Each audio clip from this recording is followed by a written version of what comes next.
I cry, I get angry, but my purpose is still my purpose, regardless of whether I lost my daughter or not. Her death was preventable. And I told everybody I can grieve and I can lead at the same time. This episode of What's Underneath is made possible with the support of Modibody and Ergo Baby. Stay tuned to the end of the episode to learn more about our partners and the special offers they have for you. So can you begin by talking about what your style says about you? My style says that I'm unapologetically Black and that I am a fiery being, that I'm confident and authentic and free, and that I'm an artist. And I love that. Has that been something that you've always been? No. Trauma stopped me from being who I am authentically. And I think the first 30 years of my life, I was cloaked in the energy of what happened to me. It muffled my expression. For the longest time, I felt my lips were just too large to be shown. It's not like I could hide them, but I would like pull myself in. I had a thing about my forehead for the longest time. Now I just walk with pride, like this is who I am. I'm sexy, I'm sensual, I'm alive. Who says what beauty is and who says what style is? I get to define that for myself, and age has nothing to do with that. And so I'm gonna rock out until the boots fall off, just being my authentic self. And that includes how I dress and show up in the world.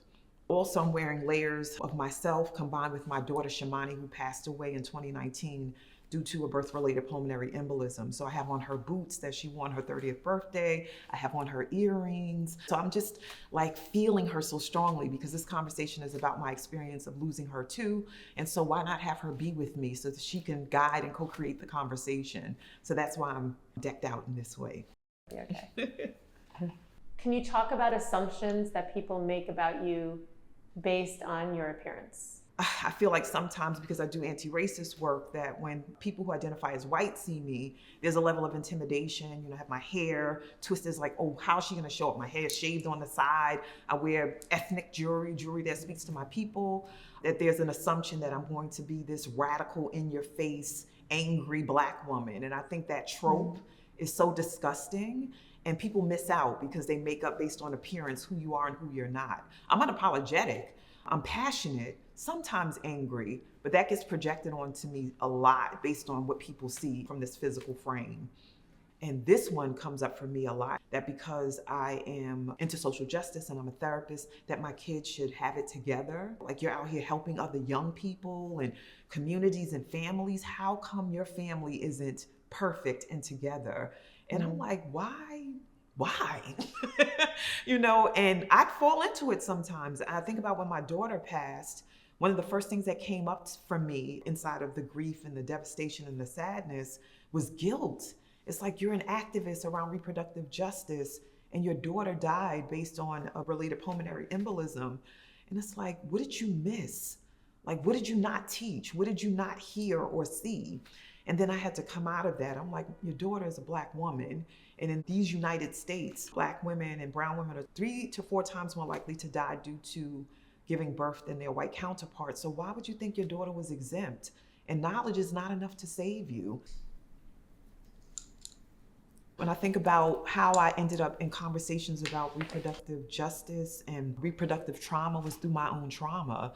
I experienced releasing pregnancies when I was young, and I say it with a plural, and then I had a late term release, and I don't use the terminology termination or abortion because they're very low vibrational and patriarchal. So I say releases. So I did that. I chose to release the pregnancy. I'm like, I want to go to school. I don't want to be anybody's mother. I was so clear. My family backed that, but after it was done, no one ever talked about it again. And it was very traumatizing. And then with every one of my pregnancies where there was a live birth, I experienced postpartum depression, and with one of them, psychoses. So I had thoughts of hurting myself, hurting my daughter, my second daughter, Jasmine. And nobody asked me if I was okay after I had preterm labor, had a traumatic birth, and she had to get into surgery. They didn't ask me if I was okay. The main concern was the baby, and I get it, but I was not okay. I was not well. And I wanted to talk more with folks who had those types of experiences, and it just opened up a gateway that I didn't even know was present within me. So it's like I pressed a button and a whole world emerged. Ever since then, I've been on this trajectory, and I embrace it fully. Can you talk about what has been your biggest struggle? being sexually abused and then having to save myself from it. Being a 5-year-old telling the predator no, and not having my family rally around to ensure that that didn't happen, like having to speak up for myself and then not being fully believed. And then having it happen again and again, because there's something about that, and I've discovered it in my work. When you've experienced sexual trauma, as a child, a lot of times it keeps coming at you. Like it's like a magnet energy almost. In some cases, I violated myself by choices that I made. Giving myself over to men or boys at the time, thinking that that would manifest love or appreciation or admiration or affection. And then learning quickly that all it really offered me was feeling shameful and bad about myself, and then also getting a reputation and being labeled as a whore before I even understood what that was. Just really creating a life where I had to hide even more, because it's like this shame is there now, there's all these other levels of shame, and then I did it to myself. And so that compounded the shame and made me small. So that's definitely something that took a long time for me to shed so that I could live a full life. Shamony is like, no, keep the earring. And what about biggest struggle just emotionally? I mean, The loss of my daughter. Whew. I didn't see that coming. Did not see that coming at all. Made up that we would grow old together, just like my mother did with her mother, my grandmother did with her mother. I just thought we were going to be 90 and 70 and 80 and 60 because we're 20 years apart. And that didn't happen. She passed at 30 and I was 50. Watching her struggle, being there for her last moments was devastating, and it was also liberating. But, sometimes I wake up and I'm like, this cannot be real, that my daughter is gone and that these two babies will not get an opportunity to really know her. Just so painful. And it was a preventable death. She died due to a birth-related pulmonary embolism. And before she died, she was complaining of shortness of breath and just not feeling herself. When she was exhibiting these symptoms and talking to me about it, I was like, it sounds like a pulmonary embolism. I told you earlier, I know the language, I know this stuff. And she was like, no, they checked me in the hospital and they said that, it was clear. And I'm like, but this is so strange. And then I reached out to colleagues who were part of the hospital that she, had given birth at, and spoke to them about it. And they were like, oh, she's probably needing to rest and put her feet up. And if you know anything about blood clots, if you do that, you're like asking for drama, trauma, and possibly death. And so she laid up, we got her meals made, we were doting on her, taking care of her. And that last day we came to visit, we were watching television, enjoying ourselves, laughing. Then all of a sudden she started to say she was hot, and she put on the air conditioning, and then it just escalated from there. She was just like saying, I need to go to the hospital. And we were rushing. Then she went into shock. I was trying to bring her back. I threw water on her, saw her eyes bulging. The last word she said to me when she was under extreme duress and distress was, I'm bleeding out, which she wasn't. Those were the last words I heard her say. And I tell you, I am so grateful I was there. Because if someone would have called me and said my daughter died, I don't know if I would be here. Not that I would have taken my life, but I think I would have shut down.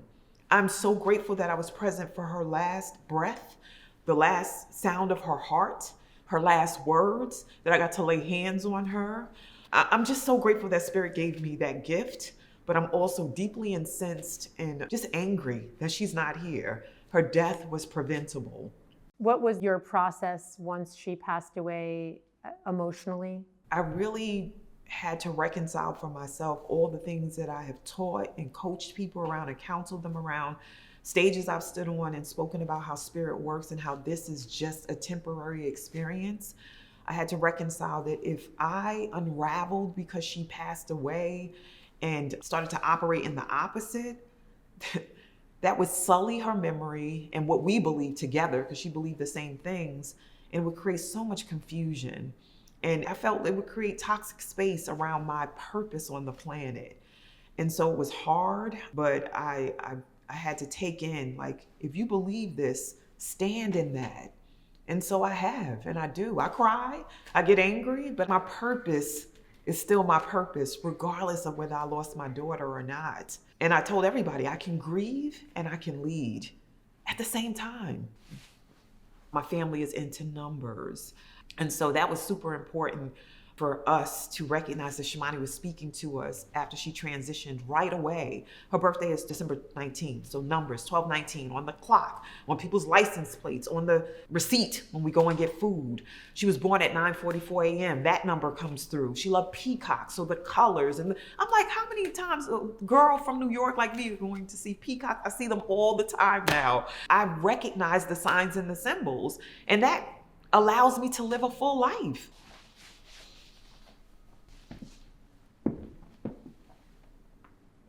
My daughter kept tapping me on the shoulders, like, Mom, here. I'm not physically here, but you know this. We talked about it all the time. So look for the signs, and I did. She was constantly communicating with me as I was going through my grieving process so I could know that she was still with me. Her as an ancestor is so crystal clear when she gives messaging, and I never had that before. I've had other family members die, but none as close to me as her. So now I really get that they're out there and they're covering us more than I ever got it and believed it before. When do you feel the most vulnerable? Moments like these, when I'm talking about the pain of loss and feel vulnerable, when I'm speaking about being a 53-year-old woman without a life partner, and my work is tough, and being able to sink into someone and to have someone to build with and travel with and giggle with, that's an intimate partner, is important to me. And also learning how to do that inside of this space of healed Shawnee, not the one that was wounded, manifesting relationships, which was happening for a very long time in my life.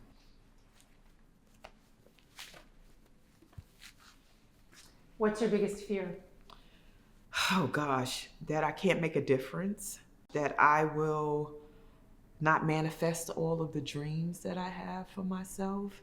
And that's not just about the work that I do in the world, but I want to manifest property so that I can have land to leave my grandchildren. I want to experience traveling the world. I want to live a full life, a life that I love, and a life that makes a difference. When do you feel the most beautiful? When I'm on stage talking to people, like when I keynote or I'm facilitating, there's an energy that I have, and I'm not concerned about what my physical body is doing. It's just like I'm a conduit for something big. That's when I feel most beautiful, most powerful, the most connected, is in those moments. What do you love the most about your body? Oh God, I love this part. And you can't see it fully because I have this top on, but I love my neck and my collarbone. I love my wrists, they're delicate wrists. And I also love how physically strong I am. Like I come from my mother and my grandmother, and I have their physicality and their athleticism in me. And as I age, even though it shifts, it's still present. What is the greatest gift that Shamony has given you? Those grandbabies, oh my gosh, they're awesome. I get to see them evolve and see reflections of her inside of them. I'm so grateful that she passed away and that there are lives left. Just like when my father died, I was 3 and he had 2 children before he transitioned. So it was me and my brother, and he's alive through us. So I love that. Indentations. In your skin? Why is it a good place to be? My mantra for living is I expose myself to expand myself. And so this is the body that I've been given. This is what houses the spirit that needs to speak these things into the space and do the work that I chose before I got here. I chose that mother. I chose my father. I chose my daughter that wouldn't be here. I'm like, when I think about it, I'm like, oh my God. And it's important for me to say yes as much as I can. You know, in acting, they say yes and, so you can keep adding on. So I keep saying yes and, despite the pain, and I keep saying yes and because of the joy that I get also inside of this work that I get to do. This life is impeccable, not because I'm perfect, but because I'm present in it. and I'm authentic and being me unapologetically. And it's generating shifts in the world, and I'm so, so grateful. And it's not about me. I'm a conduit. This episode of What's Underneath is made possible with the support of Ergo Baby and Modibody. Ergo Baby is a company that's supporting your growing family through every step of the parenthood journey. What did you use to carry me when I was a baby? I'd have to wrap you really tight in a blanket or somehow put you inside of a shirt. I would have loved to have had something like Ergo Baby's baby carrier. Ergo Baby's newborn carrier, the Ergo Baby Embrace, is now available in soft air mesh. Soft, cool, and comfortable. It's the sweetest way to stay connected from the start. Modibody is a global leader in sustainable, reliable, leak-proof apparel. This includes underwear, activewear, swimwear, maternity wear, and infant nappies. Modibody's leak-proof products have been scientifically proven and tested to repel odor, absorb fluid, and are antimicrobial. Mom, remember like the early days when you were going through menopause and how you would sweat through all of your clothes on set? Yes, I remember it very vividly. I'd have to change all of my clothes. So it would have been amazing to have something like Modibody's underwear and apparel so that I didn't have to worry about the sweating. It would just absorb it. We're so grateful to partner with Modibody, a brand that prides themselves on keeping it real with real people, real bodies, and real stories. Use code STL15 for 15% off if you spend $80 or more at modibody.com. On your next Ergo Baby purchase, use code StyleLikeU15 for 15% off today. Thank you for tuning into this week's episode of What's Underneath with Shawnee. For more videos like this, subscribe to Style Like You. And if you want to see Shawnee's extended cut, head over to StyleLikeU Patreon.